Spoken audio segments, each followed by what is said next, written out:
முக்கியமான ஒரு தவறு ரொம்ப நடக்குது எப்படின்னா, டாக்டருங்க நாங்கள் எழுதி கொடுத்துருவோம் 5 இன்ஜெக்ஷன் போடணும் 3 இன்ஜெக்ஷன் போடணும் அப்படின்னு சொல்லி.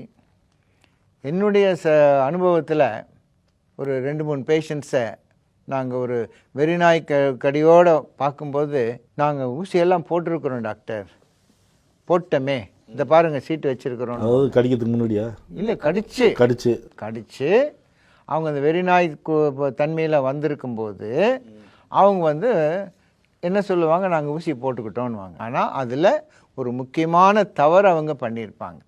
எப்படின்னு சொன்னால், இதை தயவுசெய்து எல்லோரும் ஞாபகம் வச்சுக்கணும். ஏன்னா அந்த புண்ணு இருக்குது பார்த்தீங்கன்னா, கடிப்பட்ட இடம், அது காயம் மாறிடுச்சுன்னா அடுத்த ஊசி தேவையில்லைன்னு அவங்களாவே முடிவு பண்ணிக்கலாம். இது ஒரு ஆபத்தான முடிவு.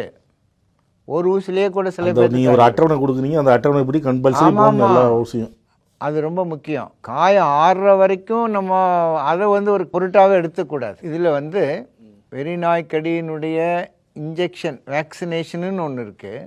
ஆனால் அந்த வேக்சின் வந்து இன்றைக்கி நம்ம போட்டோம்னா அதனுடைய எஃபெக்ட் தெரியறதுக்கு குறைஞ்சபட்சம் 5-7 நாட்கள் ஆகுது.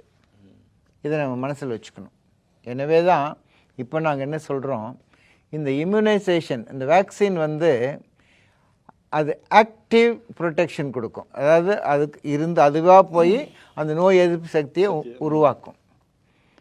அந்த 7 நாளில் அந்த கடிப்பட்ட நபருக்கு ஒரு வேளை அந்த கடிப்பட்ட நபர் ஆழமான கடியாக இருக்கும் பட்சத்தில் அந்த வைரஸ் வந்து சுலபமாக உடம்புக்குள்ளே பாஞ்சு நரம் மண்டலத்தை தாக்கிடலாம்.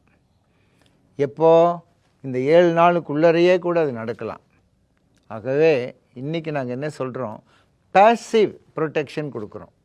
அதுக்கு தான் அந்த இம்யூனோகுளோபுலின், ஆன்டி ரேபிஸ் இம்யூனோகுளோபுலின், அதை வந்து கடிப்பட்ட இடத்த சுற்றிலும் கொடுக்குறோம்.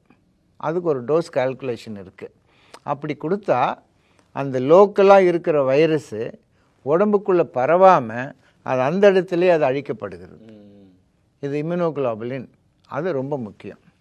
இது எப்பெல்லாம் கேட்டகரி 3 அப்படின்னு நாங்கள் டிசைட் பண்ணுறோமோ அதை கண்டிப்பாக அதை கொடுத்துடணும். அது ஒரு தடவை தான் அதை கொடுப்போம். ஏன்னா அவங்களுக்கு அந்த இம்யூனிட்டி பவர் வர வரைக்கும் இது காப்பாற்றிடும்.